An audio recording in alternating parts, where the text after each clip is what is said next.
আমার প্রিয় নবম ও দশম শ্রেণীর শিক্ষার্থী বন্ধুরা, তোমাদের আন্তরিক শুভেচ্ছা অভিনন্দন জানিয়ে শুরু করব। আজ তোমাদের হিসাব বিজ্ঞান বইয়ের দ্বাদশ অধ্যায় অর্থাৎ 12 অধ্যায়ের যে দুটি ক্লাস পোস্ট করেছিলাম, আর সেই ধারাবাহিক ক্লাসের তৃতীয় পর্ব। আমি আই বাই হিসাব নিয়ে তোমাদের আজকের এই ক্লাসটি সাজিয়েছি, কিভাবে আয় বাই হিসাব নির্ণয় করতে হয়। তো তোমাদের 12 অধ্যায়ের অনুশীলনী পাঠ্য বইয়ের 4 নম্বর প্রশ্নের খ নং প্রশ্ন, যে আয় বাই হিসাব, এই হিসাবটি এখন তোমাদের করে দেখাবো, গাণিতিক সমস্যা সমাধান করে দেখাবো। তো তোমরা এই ক্লাসটি যে যেখানে বসে দেখছো, সবাইকে আন্তরিক শুভেচ্ছা অভিনন্দন ও স্বাগতম জানিয়ে শুরু করছি। দেখতে থাকো প্রিয় শিক্ষার্থী। আমরা এখন দেখব আয় ব্যয়, অর্থাৎ দেখো 4 নম্বর প্রশ্নের, আমরা এখানে বোর্ডে 4 নম্বর প্রশ্ন তোমাদের পাঠ্য বইয়ের দেখতে পাচ্ছি। জনাব নান্নু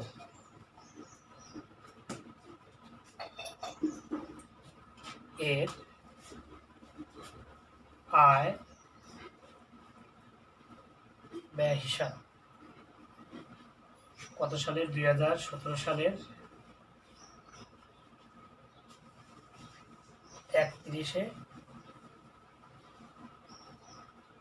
ডিসেম্বর, সমাপ্ত বছরের। শিক্ষার্থী বন্ধু, আমরা এখানে দেখো, আমরা এই টাকার ঘর দুটো করে নিলাম।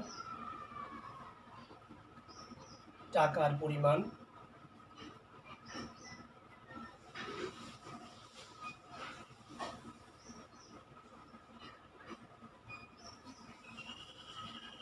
বিবরণ আমরা এখানে শুরুতেই লিখব আয় সমূহ। প্রিয় শিক্ষার্থী বন্ধুরা, দেখো তোমরা তোমাদের পাঠ্য বইয়ে 4 নম্বর পাঠ্য বইয়ে যে সৃজনশীল প্রশ্নটি আসে, এখানে একটি প্রাপ্তি প্রধান হিসাব দেওয়া আছে। দেখো আমাদের বইয়ের কোন পাশে? আমাদের বাম পাশে প্রাপ্তি হিসাবে আমরা দেখতে পাচ্ছি আয়গুলো হচ্ছে আমাদের বেতন। এখানে দেখো বেতন প্রাপ্তি, আমরা এখানে দেখতে পাচ্ছি কত? 1,80,000 টাকা। 1,80,000 টাকা। দেখো কৃষি ফসল থেকে আমরা পাইছি কত? কৃষি ফসল থেকে আয় আমরা এখানে দেখতে পাচ্ছি 30,000। প্রিয় শিক্ষার্থী বন্ধুরা, তোমরা আবারও দেখো প্রাপ্তি পাশে তোমাদের বইয়ের 4 নম্বর অনুশীলনী 4 নং প্রশ্নে তোমাদের এখানে ফার্মেসি ব্যবসায়ে মুনাফা, ফার্মেসি ব্যবসায়ে মুনাফা, এখানে আমরা দেখতে পাচ্ছি কত? 75,000 টাকা। প্রিয় শিক্ষার্থী বন্ধুরা, এইখানে এই অঙ্কে আর আমাদের আয় দেখতে পাচ্ছি না, তাই আমরা এখানে লিখে দেবো মোট আয় সমূহ। আমরা দেখো এখানে যোগ করলে কত হচ্ছে? 5, 10, 18, 1, 2,85,000 টাকা। প্রিয় শিক্ষার্থী বন্ধুরা, আমরা এখন দেখব কিভাবে ব্যয়গুলো। আমরা দেখো যে বইয়ের 4 নম্বর প্রশ্নে দ্বাদশ অধ্যায়ে ব্যয় যে আছে প্রধান পাশে, ব্যয় সমূহ, তোমরা দেখো এই প্রধান পাশের ব্যয়গুলো হচ্ছে, এখানে 2 ধরনের ব্যয় রয়েছে। একটা আছে স্থায়ী ব্যয়, অর্থাৎ যেগুলো মূলধন জাতীয় ব্যয়, এবং মুনাফা জাতীয় ব্যয়। আমরা শুধুমাত্র এই প্রধান পাশ থেকে শুধু মুনাফা জাতীয় ব্যয়টুকু নিব। তাহলে আমরা প্রথমে দেখতে পাচ্ছি খাদ্য সামগ্রী ক্রয়। দেখো খাদ্য সামগ্রী ক্রয়। প্রিয় শিক্ষার্থী বন্ধুরা, এখানে আছে কত? 77,500। আমরা কেন এখানে লিখলাম? আমরা যদি আরেকটা ঘর করতে পারতাম তাহলে আমরা সেই ঘরে লিখতাম। কারণ আমরা দেখো এই অঙ্কের নিচে প্রাপ্তি প্রদান হিসাবে নিচে অন্যান্য তথ্য নামে লেখা আছে। কি লেখা আছে? খাদ্য সামগ্রিক মজুদ, অর্থাৎ আমরা যে ৭৭,০০০ টাকা ব্যয় করেছিলাম, এখানে এখনও মজুদ রয়ে গেছে, যেটা আছে এখনও খরচ হয়নি, সেই টাকা আমরা বাদ দেবো। খাদ্য সামগ্রী মজুদ এখানে দেখতে পাচ্ছি ১,০০০ টাকা, তাহলে ৭৬,৫০০। এবার আমরা আরো দেখো যে বাড়ি মেরামত, বাড়ি মেরামত ৮,০০০ টাকা। তারপরে আমাদের রয়েছে বিদ্যুৎ বিল, বিদ্যুৎ বিল আমরা ৬,০০০ টাকা। প্রিয় শিক্ষার্থী বন্ধু, আমরা এখানে লিখলাম যে আমাদের সমন্বয়ে অর্থাৎ অন্যান্য তথ্যে এখানে লেখা আছে এই বিদ্যুৎ বিলটি দেওয়া হয়েছে ৬,০১০ মাসের। তাহলে আমাদের এই জাতীয় হিসাবগুলো হচ্ছে আমাদের ১২ মাসের। তো ১২ মাসে আমাদের অঙ্কটা এখানে লিখতে হবে, কিন্তু এখানে দেওয়া আছে কয় মাসের? ১০ মাসের। কীভাবে বুঝবো? আমাদের অন্যান্য তথ্যের মধ্যে ২ মাস বকেয়া রয়ে গেছে, তাহলে আমাদের পরিশোধ আছে ১০ মাসের। তাহলে দেখো আমাদের বকেয়া বিদ্যুৎ বিল, বকেয়া বিদ্যুৎ বিল দেখো আমরা এখানে এই ৬,০০০ ভাগ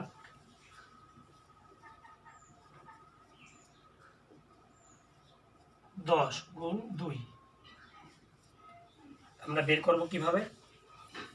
বকেয়া বিদ্যুৎ বিল। এই শিক্ষার্থী, আমরা যদি ৬,০০০ টাকা ১০ মাসে পেয়ে যাই, বাকি আছে আমার এই ২ মাস, অর্থাৎ ৬ গুণ ২, দেখো এখানে ১২০০ টাকা হয়। আমরা এখানে ১২০০ টাকা আমাদের বকেয়া, তাহলে ৭,২০০ টাকা আমরা বিদ্যুৎ বিল পেলাম। এবার আমাদের চিকিৎসা খরচ আছে। শিক্ষার্থী বন্ধুরা, আমরা এই পাশটি আমরা এখন এই পাশটি দেখে নেব। তাহলে দেখো এখানে আবার আমরা ওরকমভাবে দাগ দিয়ে নেই। আমাদের এখানে আছে দেখো চিকিৎসা খরচ, চিকিৎসা খরচ, চিকিৎসা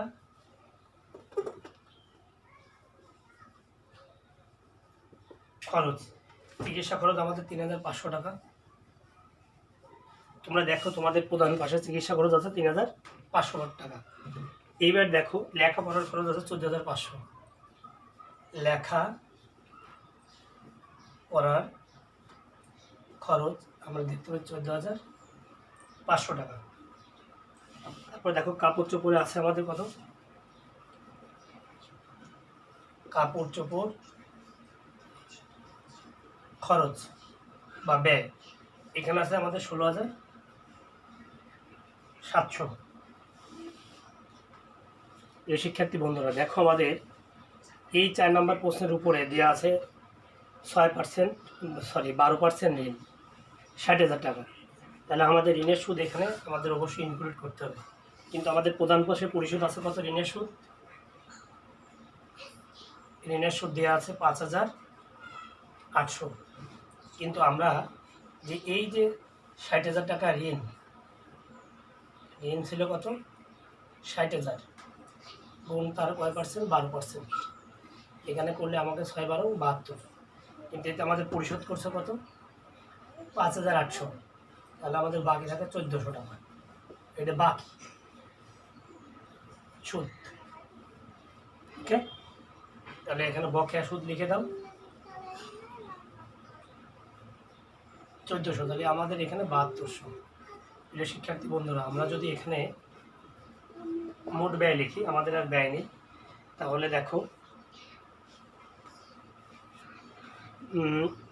দেখো আমাদের মোট ব্যয় কত হয়? ৬,০০,০০ ১০ ১৭ ৫ ২২ এই ২৪-এর আমরা দেখো এখানে ৭৬,৫০০ আমরা এখানে প্রথমে দেখলাম। তারপর আছে আমাদের কত? ৮,০০০, ৭,২০০, ৩,৫০০, ১৪,৫০০, ১৬,৭০০ এবং ৭,২০০। আমরা এখানে যোগ করলে ১,৩১,০০০।